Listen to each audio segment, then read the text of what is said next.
Épisode 42, c'est l'anniversaire du podcast.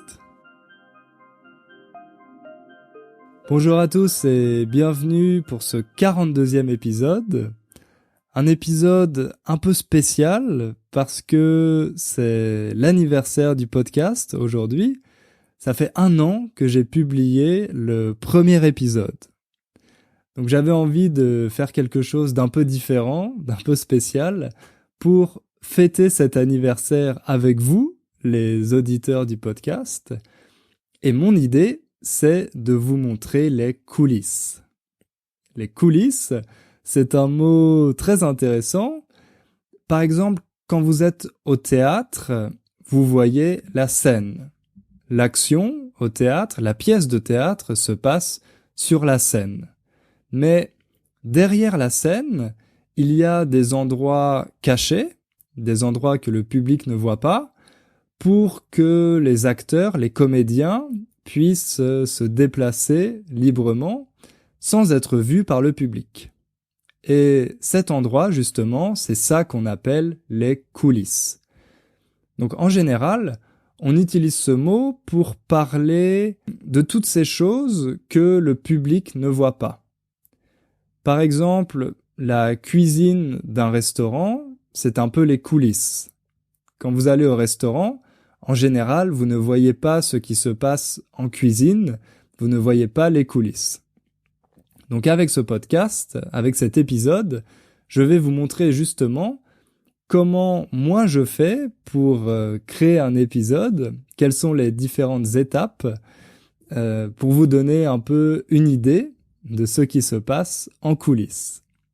Alors aujourd'hui, comme je vous l'ai dit, on fête le premier anniversaire du podcast. Une petite précision ici sur le verbe fêter. Parfois mes élèves me demandent, est-ce qu'il faut utiliser le verbe fêter ou le verbe célébrer quand on parle d'un anniversaire? En fait, quand vous parlez de l'anniversaire d'un ami ou de quelqu'un de votre famille, on utilise le verbe fêter. C'est le verbe qu'on utilise plutôt dans la langue courante, la langue de tous les jours. Par exemple, le week-end dernier, j'ai fêté l'anniversaire de mon grand-père.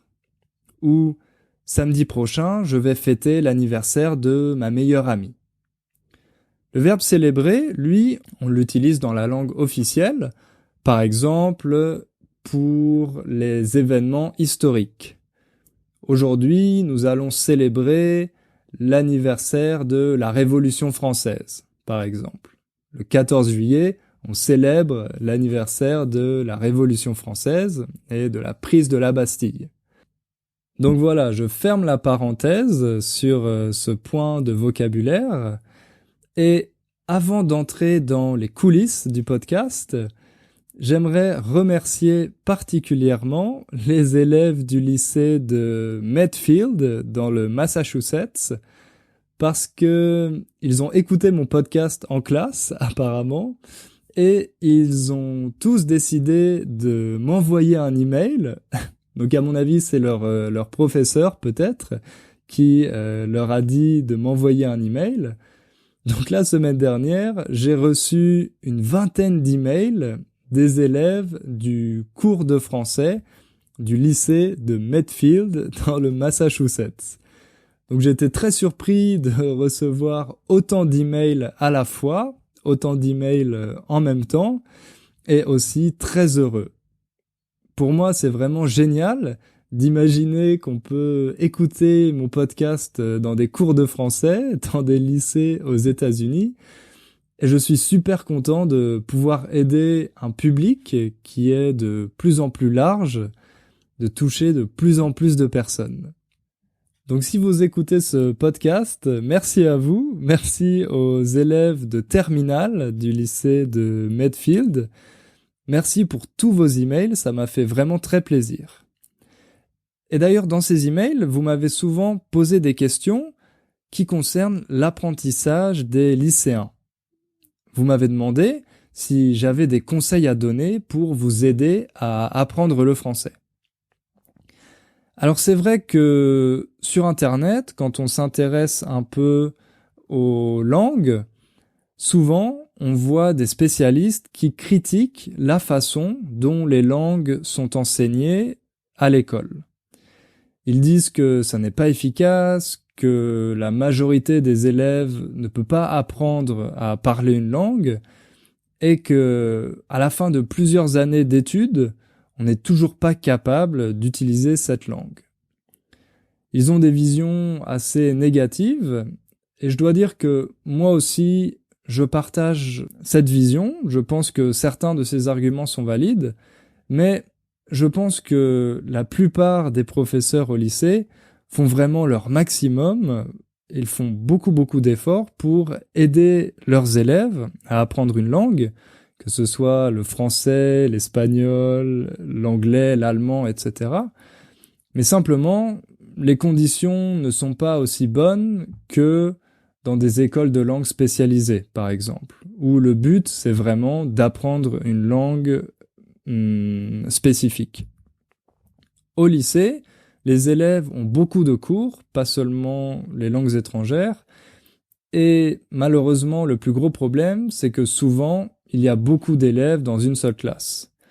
Donc c'est très difficile pour le professeur de faire travailler tous ses élèves et surtout d'intéresser tous ses élèves. Mais l'autre problème, et moi je le sais très bien parce que j'ai aussi appris les langues à l'école, l'autre problème c'est que souvent les élèves sont passifs. Ils n'essayent pas de s'approprier la langue, ils n'essayent pas de faire d'efforts particuliers pour mieux comprendre ou mieux parler une langue. Ils attendent que le professeur fasse tout pour eux. Et évidemment, ça, c'est pas la méthode la plus efficace pour pouvoir apprendre une langue.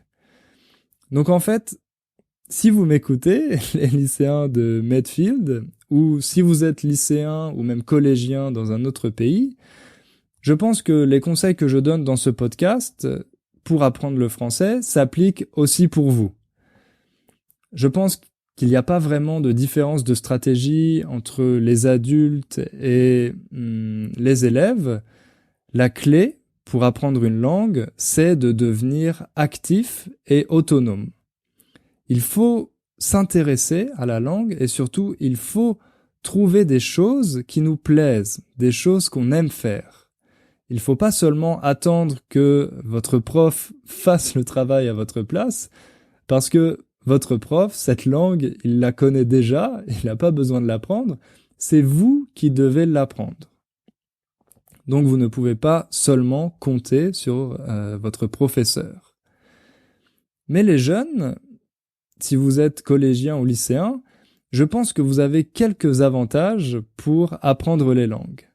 Et surtout, pour trouver des choses intéressantes. Pourquoi ? Eh bien parce que sur Internet, il y a énormément de contenu, que ce soit des vidéos, des livres, des podcasts comme le mien par exemple. Il y a énormément de contenus qui peuvent vous aider à apprendre le français en faisant des choses qui vous intéressent. Et votre avantage ici, c'est que c'est plus facile pour vous de trouver tous ces contenus. Parce que, en général, vous passez déjà beaucoup de temps sur Internet, donc vous savez très bien chercher des choses qui vous intéressent. Et maintenant, il faut seulement diriger vos efforts pour trouver des choses qui vous intéressent en français. Vous allez voir que le français, ça n'est pas simplement une langue qu'on apprend dans les livres à l'école, mais c'est une langue vivante avec beaucoup de personnes qui la parlent et qui font des choses intéressantes avec ça. Donc ça, c'est vraiment mon conseil principal. Devenez actif et non pas passif et concentrez-vous pour trouver des choses qui vous intéressent pour passer un maximum de temps avec la langue. C'est le plus important, passer un maximum de temps avec le français.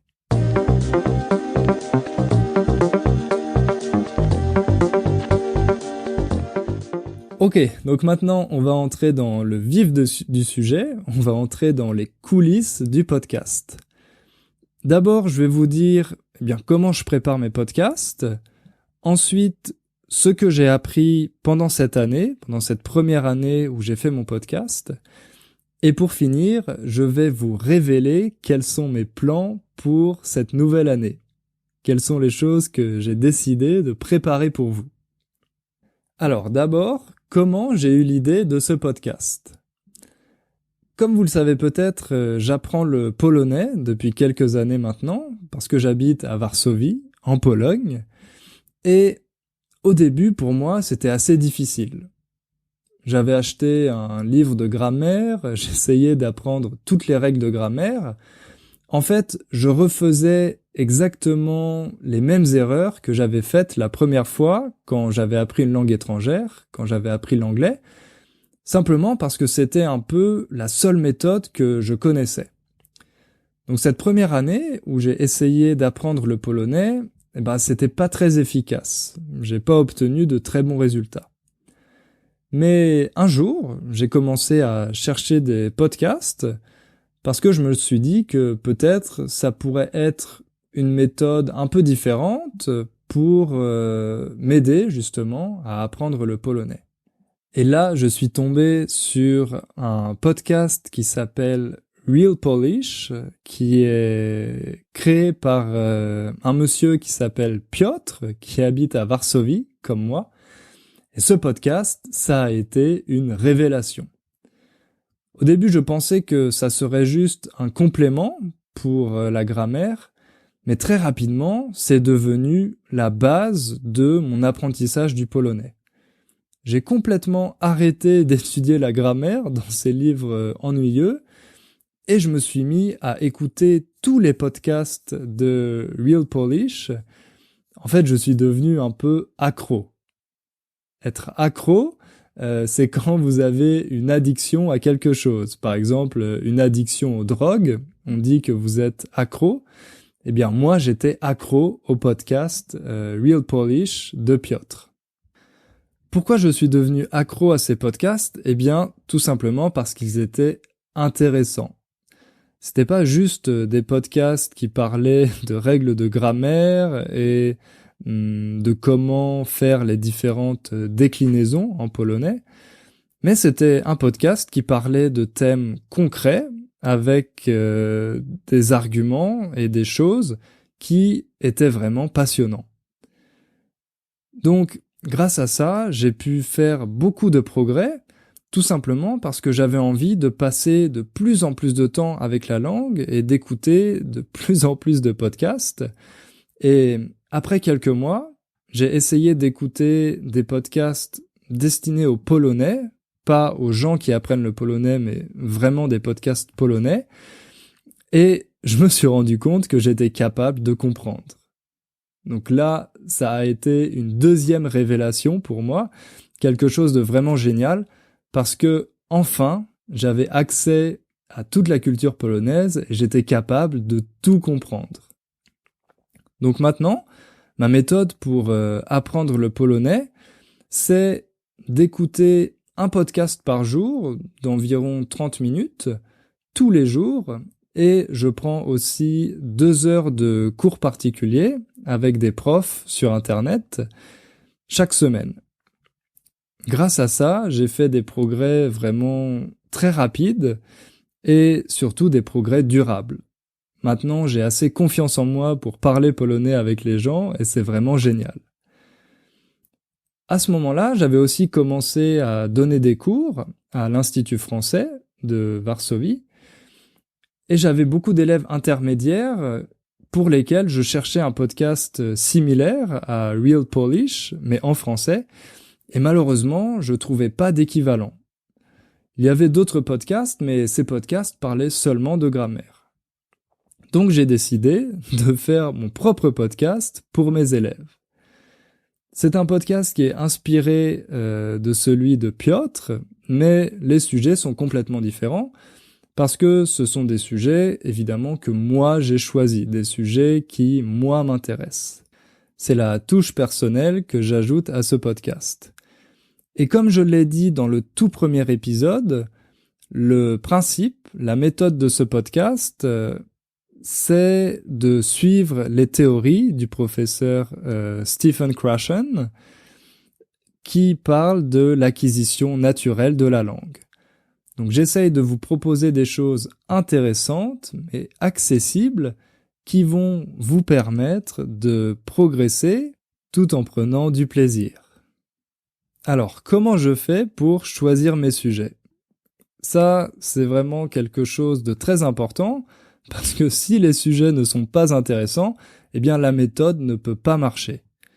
Donc pour trouver des bons sujets, je me creuse la tête. Ça, c'est une expression que vous pouvez utiliser. Se creuser la tête, c'est quand on réfléchit beaucoup pour trouver une solution, quand on pense très fort pour trouver une solution. Se creuser la tête. Donc moi, je me creuse la tête pour trouver des sujets qui peuvent intéresser le plus grand nombre de mes auditeurs. C'est aussi des sujets que je traite souvent avec mes élèves à l'Institut français.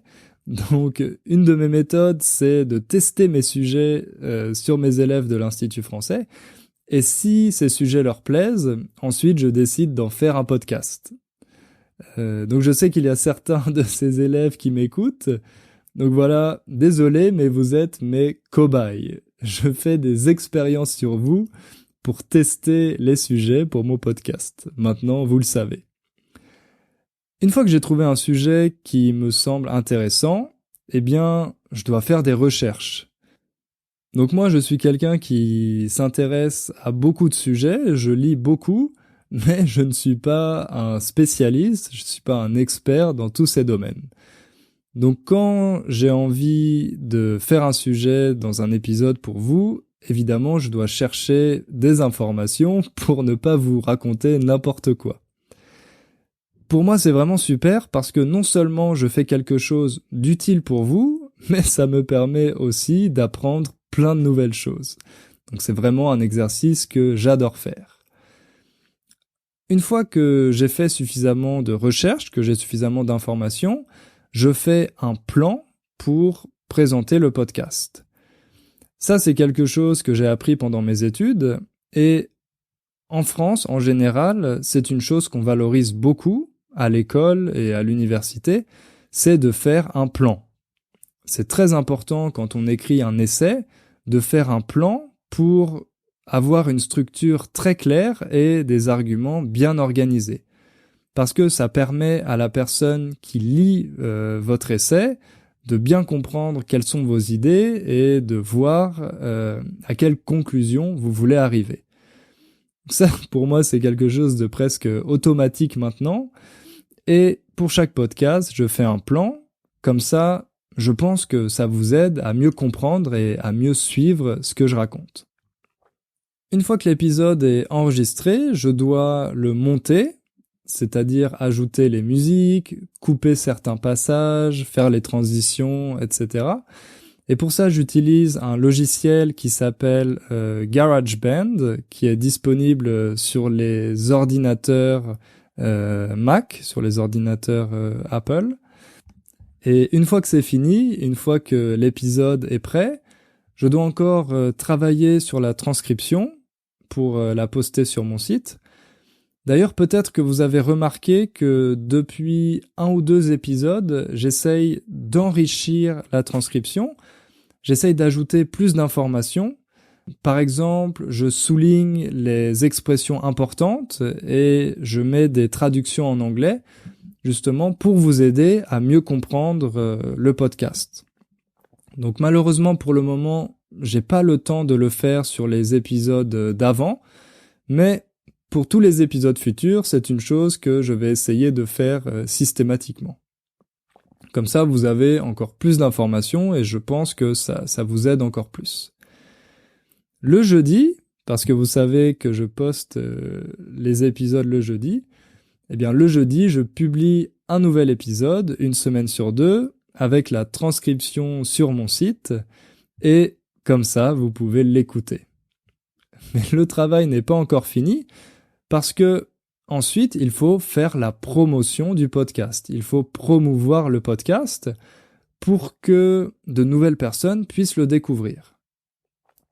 Ce que je faisais avant, c'était de faire une vidéo sur ma page Facebook, un petit teaser vidéo, mais c'est quelque chose qui me prend beaucoup de temps et je pense que les résultats ne valaient pas la peine, c'est-à-dire que les résultats ne justifiaient pas de faire tout ce travail, de créer cette vidéo supplémentaire, donc j'ai arrêté de le faire, et maintenant j'ai pas vraiment le temps de faire de promotion, donc on peut dire que j'ai arrêté de faire la promotion du podcast, mais grâce au bouche à oreille, j'ai de nouveaux auditeurs. Le bouche à oreille, c'est quand les personnes parlent d'un sujet et qu'elles parlent de ce sujet à leurs amis. Par exemple, si vous avez vu un super film, vous allez parler de ce film à vos amis et vos amis vont aller le voir. Donc ça, c'est le bouche à oreille. C'est pareil avec un restaurant, vous avez mangé dans un super bon restaurant, vous le conseillez à vos amis, donc ce restaurant se fait connaître grâce au bouche à oreille.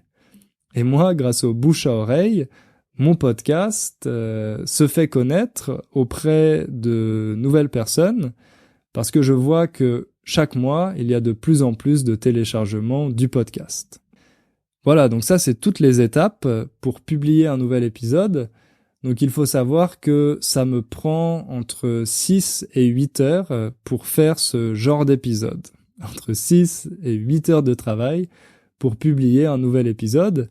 Mais pour moi, c'est vraiment un plaisir, donc voilà, j'essaye de ne pas compter mes heures.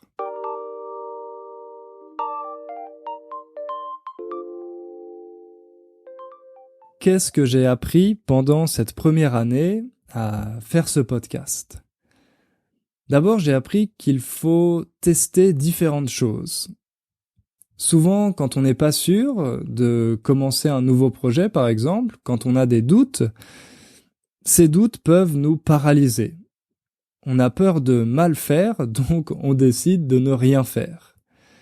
Mais en fait, une solution, c'est tout simplement de tester différentes hypothèses, de tester différentes choses et de voir ce qui fonctionne.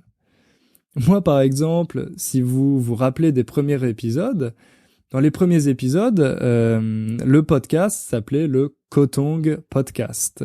C'était un jeu de mots avec mon nom de famille, parce que mon nom de famille c'est coton, et le mot tong en anglais, Kotong. Donc voilà, c'était assez drôle pour mes élèves, mais je pense que c'était pas très compréhensible pour un public plus large, pour un public qui ne me connaissait pas personnellement.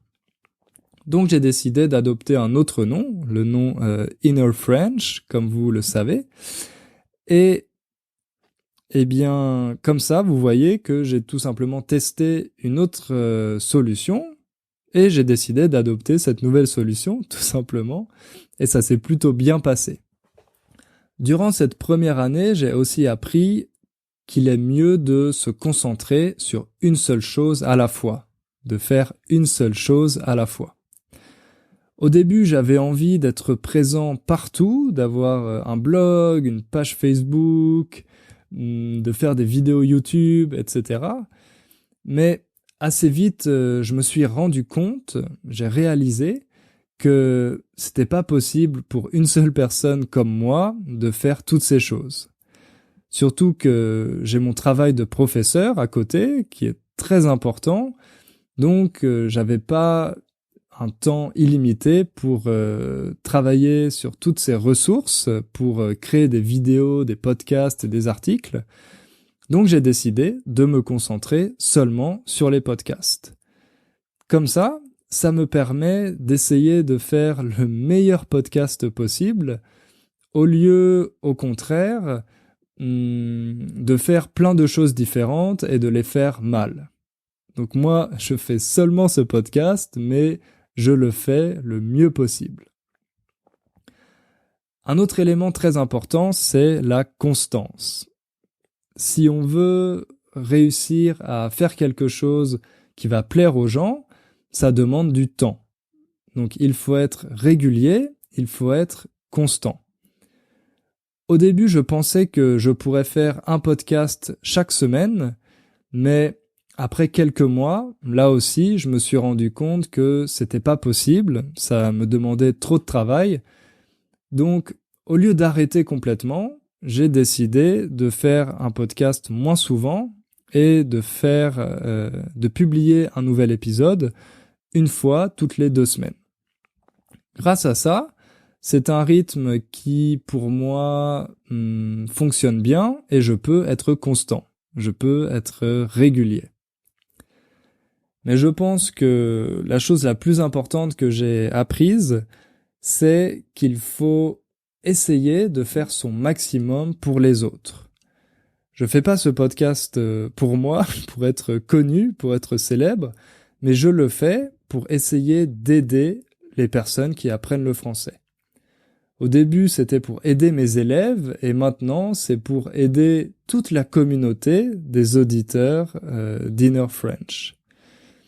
Et quand on fait ça, quand on a cette attitude, eh bien, on est sûr de faire quelque chose de bien. Tout simplement parce que nos intentions sont bonnes et qu'on est honnête. Je suis honnête avec vous, j'essaye d'être le plus transparent possible, de vous expliquer ma démarche, pourquoi je fais les choses comme ça, et je vois que ça marche très bien parce que en retour, je reçois beaucoup de messages, beaucoup d'emails, beaucoup de remerciements. Donc, c'est, comme on dit en français, du donnant-donnant. Je vous donne quelque chose, ce podcast, et en échange, vous me donnez votre reconnaissance et votre confiance. Et pour moi, c'est vraiment un sentiment génial parce que je me sens utile. Je sais que je fais quelque chose d'utile pour les autres et à mon avis, c'est vraiment le meilleur sentiment du monde. Et pour le futur du podcast, je vais essayer d'avoir des contenus un peu plus diversifiés. Donc, ça n'est pas seulement moi qui vais parler, mais je vais essayer d'avoir plus d'invités, comme par exemple l'épisode avec Laure, mon amie journaliste. Je sais qu'il y a beaucoup d'auditeurs qui ont adoré cet épisode, d'autres qui l'ont trouvé assez difficile. C'est vrai qu'il est plus difficile que quand c'est moi qui parle tout seul, mais je pense que c'est un très bon test pour voir où vous en êtes, pour voir quel est votre niveau actuel concernant la compréhension orale du français.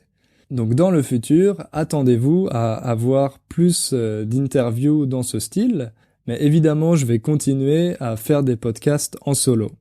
Il y aura surtout ces épisodes en solo et de temps en temps une petite interview pour diversifier le contenu.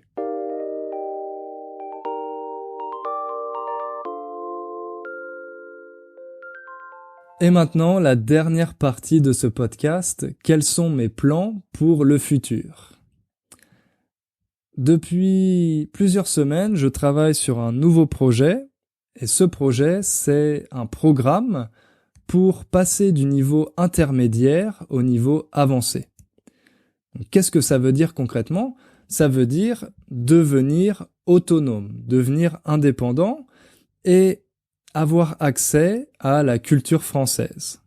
Mon but avec ce programme, c'est que les gens qui vont le faire soient capables de comprendre les émissions de radio, les films français, etc., et qu'ils soient capables d'utiliser le français au quotidien.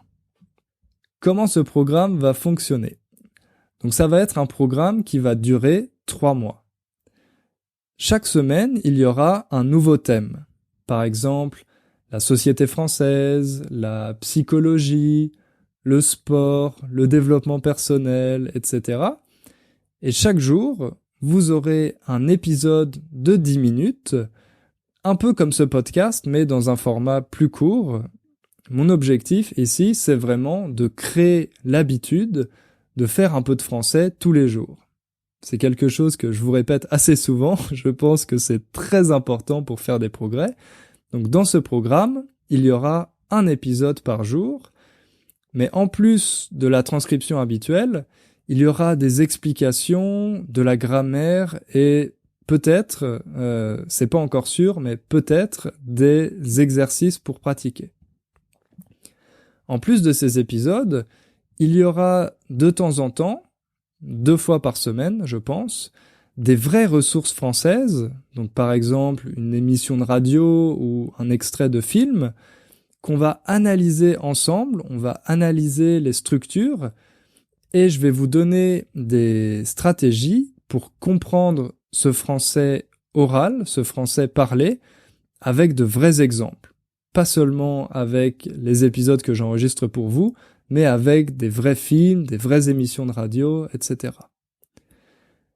L'objectif, c'est d'avoir un programme bien structuré, avec une vraie progression, et des contenus, des épisodes qui soient informatifs. Je sais qu'il y a déjà d'autres programmes comme ça, mais souvent, c'est des programmes qui se basent sur des conversations entre Français, par exemple.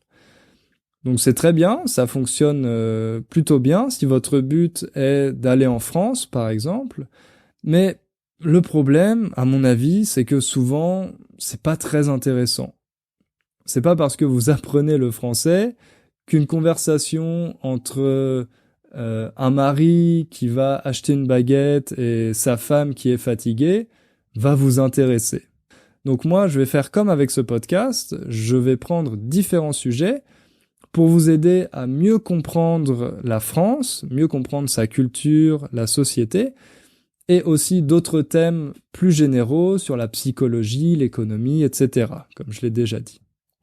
En plus de tout ça, il y aura, je pense, de nombreux bonus pour vous aider à progresser. Et à la fin des 3 mois, vous serez capable de comprendre le français et surtout, vous aurez envie de continuer à apprendre, de continuer à faire des progrès. Parce que vous aurez construit cette habitude de faire du français tous les jours. Alors pour être complètement transparent avec vous, c'est un programme qui ne sera pas gratuit. Ça sera pas comme mon podcast, c'est un programme qui va être payant. L'idée pour moi, c'est, grâce à ce programme, de gagner un peu d'argent, évidemment, et grâce à ça, de pouvoir donner moins de cours. Parce que si je donne moins de cours, je vais avoir plus de temps pour créer d'autres ressources, d'autres contenus, et c'est la direction dans laquelle j'ai envie d'aller. Par exemple, j'ai envie de faire plus de vidéos sur YouTube, parce que grâce à ça, je peux aider de plus en plus de personnes. Donc voilà, si c'est une idée qui vous intéresse, vous pouvez déjà m'écrire un mail pour me dire ce que vous en pensez. Mais de toute façon, dans quelques semaines, c'est moi qui vais vous envoyer un email justement pour vous parler de ce programme plus en détail et pour vous proposer quelques épisodes si vous avez envie de l'essayer, pour voir si c'est quelque chose qui peut vous plaire et pour voir si vous avez envie de faire ce programme de 3 mois, de 90 jours de français ensemble.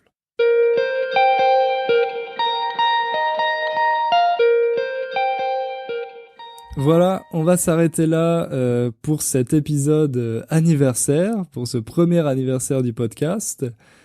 Merci beaucoup, encore une fois. J'insiste vraiment là-dessus, mais sans vous, ça serait impossible de faire ce podcast. Donc merci pour votre soutien, merci pour tous les mails, tous les messages que vous m'envoyez, les évaluations que vous avez laissées sur iTunes, les recommandations, etc. Encore une fois, c'est quelque chose d'exceptionnel, d'extraordinaire pour moi. Donc je suis très content d'avoir cette communauté d'auditeurs dont vous faites partie. Et j'espère que vous allez continuer de m'écouter cette nouvelle année et surtout que vous allez continuer de progresser en français, qu'on va continuer de progresser ensemble. Comme d'habitude, si vous avez des questions, n'hésitez pas à m'écrire. Vous pouvez trouver la transcription de l'épisode sur mon site www.innerfrench.com et on se retrouve dans 2 semaines pour un nouvel épisode. Merci à tous et à bientôt. Salut!